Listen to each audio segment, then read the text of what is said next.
Morning friends. આજે આપણે ચર્ચા કરી રહ્યા છે બિઝનેસ લોની અંદર નેક્સ્ટ ટોપિકની એટલે શરૂઆત કરી રહ્યા છે આપણે બિઝનેસ લોમાં. તો સૌથી પહેલા આપણે ચર્ચા કરી રહ્યા છે નેગોશિયેબલ ઇન્સ્ટ્રુમેન્ટ. તો નેગોશિયેબલ ઇન્સ્ટ્રુમેન્ટ્સ જે છે એના વિશે આપણે ચર્ચા કરીશું. તો ડિફાઇન ધ નેગોશિયેબલ ઇન્સ્ટ્રુમેન્ટ. શું છે negotiable instruments and discuss the essential characteristics of the negotiable instruments. તો નેગોશિયેબલ ઇન્સ્ટ્રુમેન્ટ એક્ટ છે અને એ અંતર્ગત આપણને કેટલીક માહિતી આપી છે કે નેગોશિયેબલ ઇન્સ્ટ્રુમેન્ટ કોને કહેવાય. તો negotiable instrument is a method of transferring taps from the one person to another. એક વ્યક્તિથી બીજા વ્યક્તિને જ્યારે દેવું ભરપાઈ કરવાનું હોય તો એના માટે નેગોશિયેબલ ઇન્સ્ટ્રુમેન્ટનો ઉપયોગ થાય છે. Here the negotiable means the freely transferable and as an instrument means uh return document.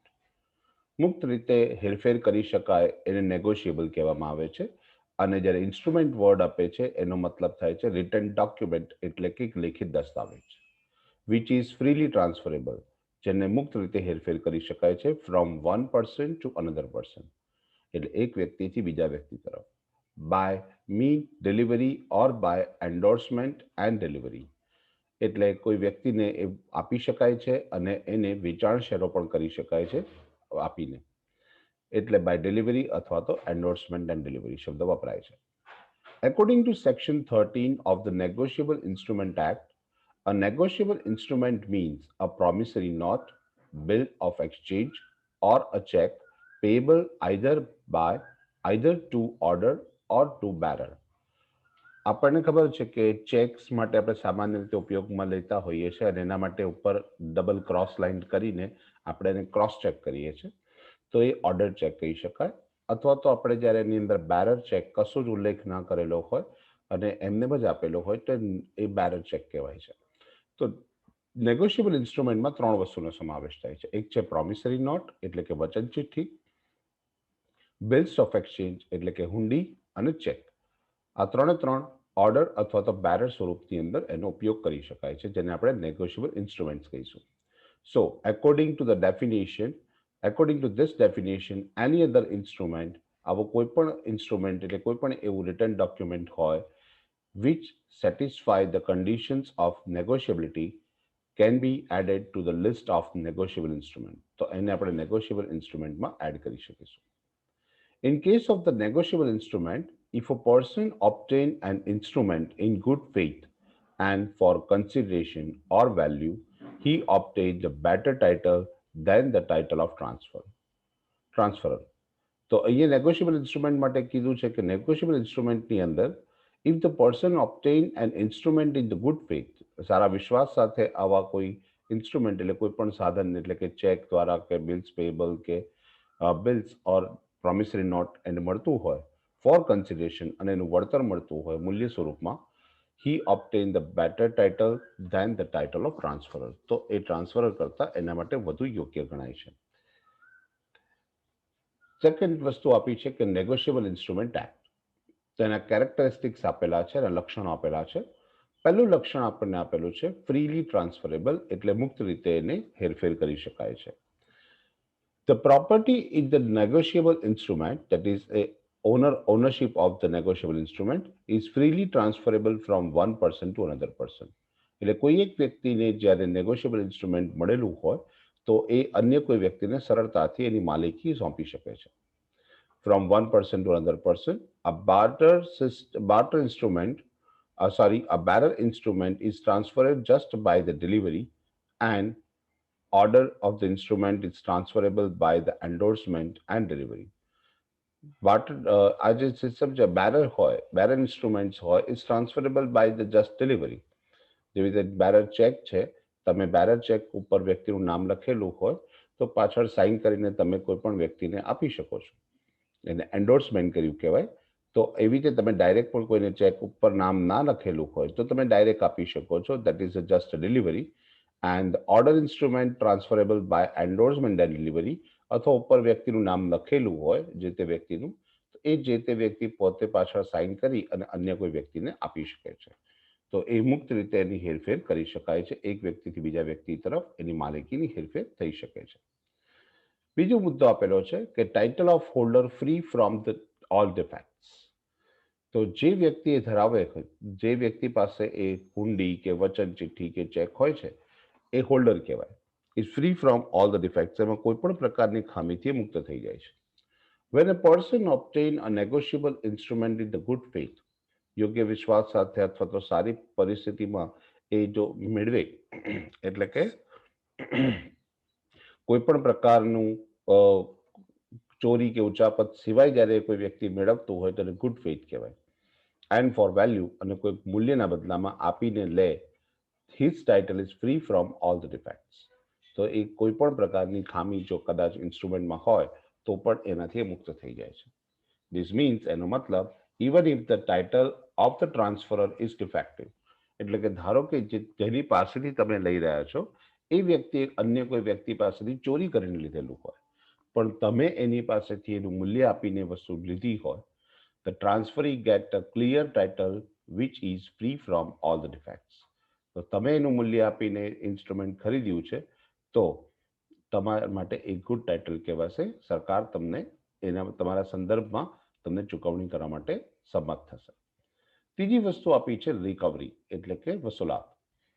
The holder in due course can sue upon the negotiable instrument in his own name for the recovery of the amount. જ્યારે હમણાં જ આપણે ચર્ચા કરી કે કોઈ x વ્યક્તિ છે અને એ એક્સ વ્યક્તિ દ્વારા એ હુંડી લખવામાં આવી છે. વાય વ્યક્તિએ એની પાસેથી ચોરી કરીને લીધી છે, બરાબર છે, જ્યારે ઝેડ વ્યક્તિએ વાય વ્યક્તિ પાસેથી ખરીદી છે. તો એના માટે ઝેડ વ્યક્તિનું ટાઇટલ ક્લિયર કહેવાય, એ holder free from all the defects કહેવાય. હવે ધારો કે ઝેડ વ્યક્તિને નાણાં ન મળે તો ઝેડ વ્યક્તિ દાવો કરી શકે છે પોતાના નામથી for the recovery of the amount, and further he did not give any notice of the transferor for the party liable to pay on it. બરાબર છે, લખેલું છે he need not to give any notice to transferor, કે જે વ્યક્તિ પાસેથી પૈસા લેવાના છે એ વ્યક્તિને આપણે કોઈ નોટિસ આપવાની જરૂર નથી કે ભાઈ હું તારી પાસે પૈસા લેવા આવું છું, કેમ કે ઇન્સ્ટ્રુમેન્ટની અંદર ડેટ અને ટાઈમનો ઉલ્લેખ કરેલો હોય છે, ડેટ ટાઈમ અને એમાઉન્ટનો ઉલ્લેખ કરેલો હોય છે. Four the party liable to pay four it, કે જે એને ચૂકવવા માટે જવાબદાર છે, એને કોઈ પણ પ્રકારની નોટિસ આપવાની જરૂર નથી રહેતી. ચોથી વસ્તુ આપી છે પ્રિઝમ્પશન્સ. નોર્મલી આપણે એઝમ્પશન્સ વર્ડ યુઝ કરતા હોય. એઝમ્પશન્સ માટે મતલબ થાય છે ધારણાઓ, પ્રિઝમ્પશન્સ એટલે પૂર્વધારણાઓ. There are the certain presumptions which are applicable to the negotiable instrument unless contrary is proved. બરાબર છે, લખેલું છે કે unless the contrary is proved, જો સાબિત ન થઈ હોય તો. These presumptions are as follows. First, consideration એટલે કે વળતર. એટલે કોઈ પણ પ્રકારનું નેગોશિયેબલ ઇન્સ્ટ્રુમેન્ટ હોય એની અંદર કન્સિડરેશન એટલે વળતર તો હોય જ. It is presumed that the every negotiable instrument has been made, drawn, accepted or transferred for consideration. કોઈ પણ નાણાકીય વળતર મેળવવા માટે જ એ તૈયાર કરવામાં આવી હોય, લખાયેલી હોય, સ્વીકારેલી હોય અથવા તો વેચાણ શેરો કરેલી હોય, પણ એની અંદર એ વળતર એટલે કે ચોક્કસ રકમની ચૂકવણી એમાં ઉલ્લેખ હોય જ, એટલે કે consideration. Second thing, date. Every negotiable instrument being a date is presumed to have been made or drawn on a such date. કોઈ ચોક્કસ તારીખે જ આ ઇન્સ્ટ્રુમેન્ટ લખાયેલું હશે, બરાબર છે, અને ચોક્કસ સમયગાળા માટે હશે, બરાબર છે. એટલે ચોક્કસ સમયે હુંડી લખાશે અને ચોક્કસ સમયગાળાની અંદર એ હુંડીની અંદર વળતર ચૂકવવાનું રહેશે. તો તારીખનો ઉલ્લેખ પણ એમાં સ્પષ્ટ રીતે થયેલો જ હોય છે. ટાઈમ ઓફ એક્સેપ્ટન્સ, સ્વીકૃતિનો સમય. When a bill of exchange has been accepted, it is presumed that it was accepted within the reasonable time from its date before its maturity. એટલે જ્યારે પણ હુંડી લખાયેલી હોય કે વચન ચિઠ્ઠી લખાયેલી હોય તો યોગ્ય સમયમાં એનો સ્વીકાર થઈ ગયો હશે અને સ્વીકાર થયા બાદ, બરાબર છે, એની જે પાક્યા તારીખ પહેલા એની મંજૂરી એટલનો સ્વીકાર થઈ ગયો હશે એવું ધારી લેવામાં આવે છે. Order of enforcement. It is presumed that the endorsement have been made in the order in which they appear upon it. કોઈ પણ હુંડી વેચાણ શેરો કરી શકાય એવી હોય તો એ બેરર ચેક જેવી હોય છે. એટલે એની અંદર એન્ડોર્સમેન્ટ કશું જો બેરર હોય તો એને એન્ડોર્સમેન્ટ કહી શકાય છે. તો તમે બીજા વ્યક્તિને આપી શકો છો. અને જો ક્રોસ ચેક હોય છે એવી રીતે આની અંદર પણ સ્પષ્ટ ઉલ્લેખ કરેલું હોય કે અન્ય કોઈ વ્યક્તિને આપી શકાશે નહીં, તો એ ઓર્ડર ઓફ એન્ફોર્સમેન્ટ પણ બંને જો અંદર ઉલ્લેખ કરેલો હોય તો એ નોટ એન્ડોર્સેબલ છે, અને જો ઉલ્લેખ ન કરેલો હોય તો એન્ડોર્સેબલ છે એવું ધારી લેવામાં આવે છે. ત્યાર પછી આપેલું છે સ્ટેમ્પ, એટલે જેની પર જરૂરી રકમનો સ્ટેમ્પ લગાવેલો હશે. વેન ઇન્સ્ટ્રુમેન્ટ ઇઝ લોસ્ટ, જ્યારે પણ આવું કોઈ પણ ઇન્સ્ટ્રુમેન્ટ, નેગોશિયેબલ ઇન્સ્ટ્રુમેન્ટ ખોવાઈ જાય છે, it is presume that it was duly stamped. તો એની ઉપર જરૂરી દસ્તાવેજ કે ટિકિટો લગાવેલી હશે. Holder of the holder in due courses, holder a due holder courses. It is presumed that the every holder is a holder in due courses. એટલે કે જે કોઈ વ્યક્તિ આ હુંડી કે વચન ચિઠ્ઠી ધરાવે છે એ હોલ્ડર છે, એટલે કે એનો માલિક ગણાય છે. બરાબર છે. જેની પાસે પણ આ હુંડી હોય છે એની પર કોઈ ચોક્કસ નામનો ઉલ્લેખ ન કરેલો હોય તો એ હોલ્ડર ઇન ડ્યુ કોર્સિસ અથવા તો હોલ્ડર તરીકે ઓળખવામાં આવે છે. પ્રૂફ ઓફ પ્રોટેસ્ટ, તો અહીંયા લખેલું છે when the instrument has been dishonoured, જ્યારે પણ કોઈ હુંડી નકરાઈ જાય છે, ડિસઓનર થઈ જાય છે, on the proof of the protest it is assumed in the court. જ્યારે પણ હુંડી નકરાય છે એટલે કે જ્યારે પણ એની પાક્યા તારીખ આવે છે અને સામેવાળો વ્યક્તિ નાણાં ચૂકવવાની ના પાડે છે એટલે ડિસઓનર થાય છે, તો આવા સંજોગોની અંદર એક પ્રૂફ ઓફ પ્રોટેસ્ટ તરીકે તમારી પાસે પુરાવો રહે છે અને પુરાવાની સામે તમે કોર્ટમાં કેસ કરી શકો છો, file a suit in a court. It is presume that it was dishonoured, અને એ શરત એની અંદર હોય છે કે જો એ નકરાય તો. ટાઈમ ઓફ ટ્રાન્સફર, એની હેરફેરનો અથવા તો ફેરબદલીનો સમય. It is assumed that the every transfer of the negotiable instrument was made before its maturity. એની પાક્યા તારીખ પહેલા એની લેણદેણ થઈ ગયેલી હોવી જોઈએ, એ ટ્રાન્સફર થઈ ગયેલું હોવું જોઈએ. If any of the challenges, if any one challenges of this presumptions has been proved in the court. આમાંથી કોઈ પણ બાબત જે ઉલ્લેખ કરેલી છે તમે એ સાબિત કરી શકો છો કોર્ટની અંદર. ત્યાર પછી આપણે જોઈએ છે નવો ટોપિક છે જેનું નામ છે પ્રોમિસરી નોટ, વચન ચિઠ્ઠી. ડિસ્કસ ઇટ્સ એસેન્શિયલ એલિમેન્ટ્સ, એની પાયાની શરતો શું છે. તો પાયાની શરતો જોઈએ આપણે તો પ્રોમિસરી નોટ નો મિનિંગ આપેલો છે કે according to section 4 of the negotiable instrument act, negotiable instrument એક્ટના સેક્શન 4માં ઉલ્લેખ કરેલો છે કે promissory note is a instrument in writing containing an unconditional undertaking signed by the maker to pay the certain sum of money only to or to the order of the certain person or to the bearer of the instrument. Section 4ની જે વ્યાખ્યા આપી છે negotiable ઇન્સ્ટ્રુમેન્ટમાં, તો લખેલું છે કે વચન ચિઠ્ઠી જે છે આ promissory note is an instrument in writing, એક લેખિત દસ્તાવેજ છે, and containing an unconditional undertaking, એમાં કોઈ પણ પ્રકારની શરતોનો ઉલ્લેખ નહીં કરેલો હોય, સાઇન્ડ બાય ધ મેકર, જે હુંડી બનાવનાર છે, જે લખનાર છે, જે ચૂકવનાર છે, વ્યક્તિ જેને હુંડી લખી છે એની સાઇન થયેલી હશે, to pay the certain sum of money, ચોક્કસ રકમ ચૂકવવા માટે, only to the order of the certain person, કોઈ ચોક્કસ વ્યક્તિને જ એ નાણાં ચૂકવાશે એ ઉલ્લેખ કરેલો હશે, or to the bearer of the instrument, અથવા તો જે વ્યક્તિ આ હુંડી ધરાવશે એટલે કે holder of the due course, એ વ્યક્તિ આ નાણાં મેળવવા પત્ર રહેશે. આ જે ઉલ્લેખ કર્યો છે પ્રોમિસરી નોટનો મિનિંગ આપેલો છે. એના એસેન્શિયલ એલિમેન્ટ્સની અંદર પહેલું આપણને આપેલું છે કે રાઇટિંગ એટલે કે લેખિત દસ્તાવેજ છે. A promissory note must be in writing. It should not be a oral or verbal promise. મૌખિક આની અંદર કોઈ પણ પ્રકારનું વચન નહીં હોય, લેખિતમાં જે વચન આપશે એને આપણે પ્રોમિસરી નોટ કહીશું.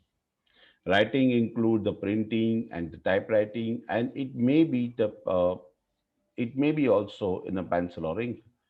એટલે પ્રિન્ટિંગ કરેલું હોય એટલે કે છાપેલું હોય, ટાઈપ કરેલું હોય, અથવા તો હાથથી પેન્સિલથી કે ઇંકથી લખાયેલું હોય. પ્રોમિસ ટુ પે, ચૂકવવાનું વચન. A promissory note must contain a promise to pay. એની અંદર વચન આપવામાં આવે છે કે આ રીતે અમે નાણાં ચૂકવી આપીશું. The promise to pay must be express or clear. સ્પષ્ટ રીતે દર્શાવેલું હોવું જોઈએ. A mere acceptance of the debts is not sufficient. Mer acceptance, હા એને સ્વીકાર્ય છે એવું માત્ર સ્વીકાર્ય છે, ચૂકવવા માટે સ્વીકાર્ય છે એવું ના ઉલ્લેખ હોવો જોઈએ. ચૂકવવાનું છે અને ચૂકવવા માટે એ તૈયાર છે એ દર્શાવેલું હોય. એક ઉદાહરણ લઈએ છીએ નીચે કે mister Y, I O you ₹400. હું તારા 400 રૂપિયાનો દેવાદાર છું, બરાબર છે, એટલે મારે તને 400 રૂપિયા આપવાના છે બસ.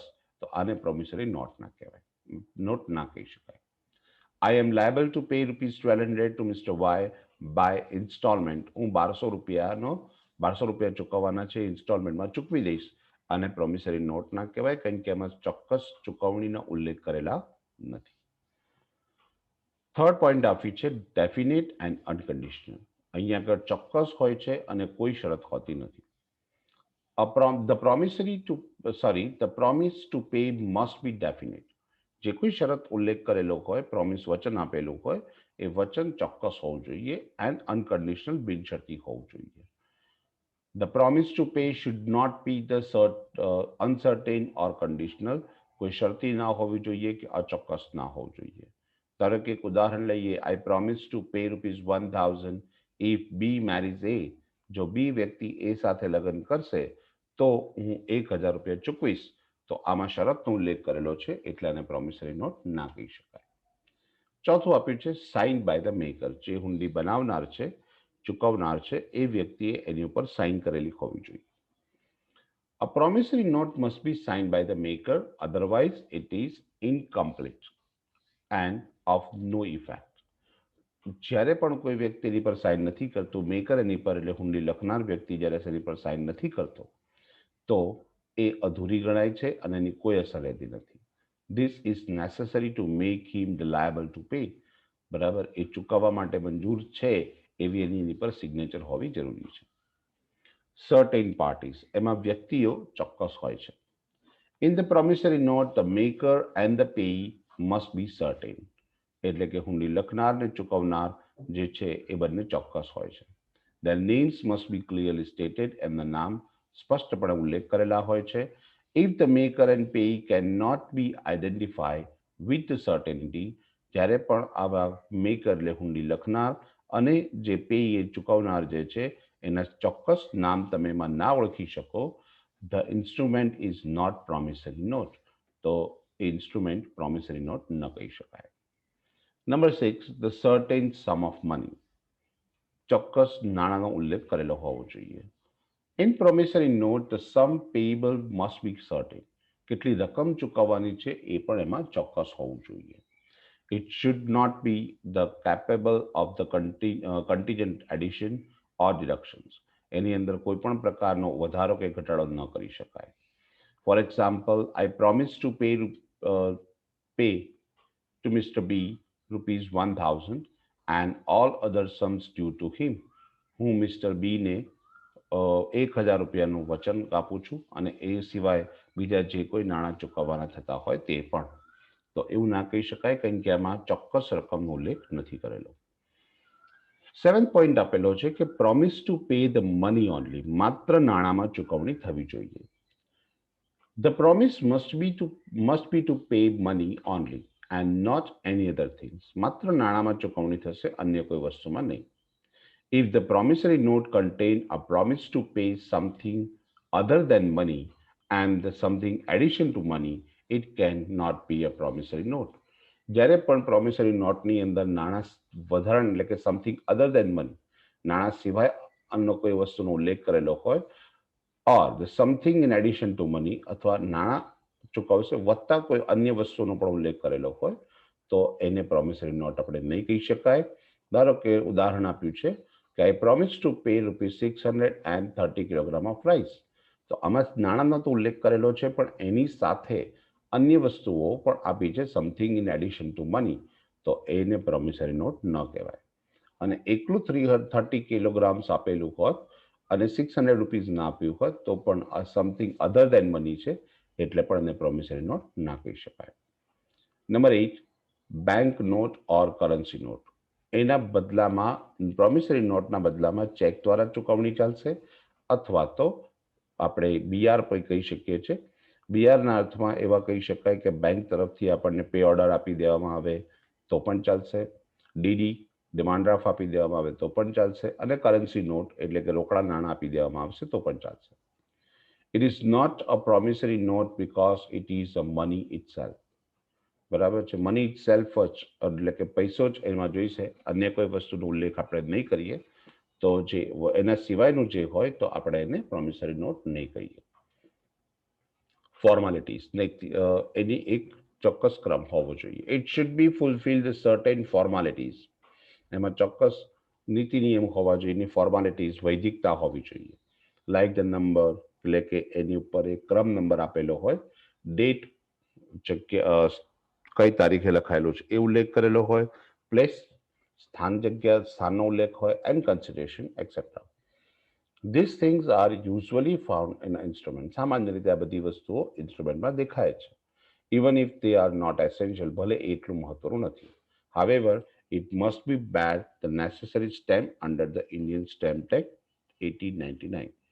બરાબર, ઇન્ડિયન સ્ટેમ્પ એક્ટ હેઠળ 1899ના ઉલ્લેખ પ્રમાણે એ સ્ટેમ્પ પણ કરેલું હોવું જોઈએ. Number 10, payable on demand. જ્યારે ચુકવણાની તારીખ થાય ત્યારે માંગી શકે છે ગમે ત્યારે. ઉલ્લેખ કર્યો છે it may be payable on demand or after the definite period of time. જેમાં બે પ્રકારની હુંડી હોય છે, સમયગાળો તેમાં નિશ્ચિત હોય છે અથવા તો જ્યારે માંગવામાં આવે ત્યારે. બરાબર છે, એ બંને પ્રકારની શરતી તમે નેગોશિયેબલ ઇન્સ્ટ્રુમેન્ટ પ્રોમિસરી નોટ લખી શકો છો. Number 11, it can not be make payable to the bearer on demand. It can not be make payable to the bearer of demand એટલે જ્યારે માંગવામાં આવશે ત્યારે તમે એ ચૂકવવા પાત્ર રહેશે એવું નથી હોતું. એમાં સમયગાળાનો ઉલ્લેખ કરેલો હોય છે.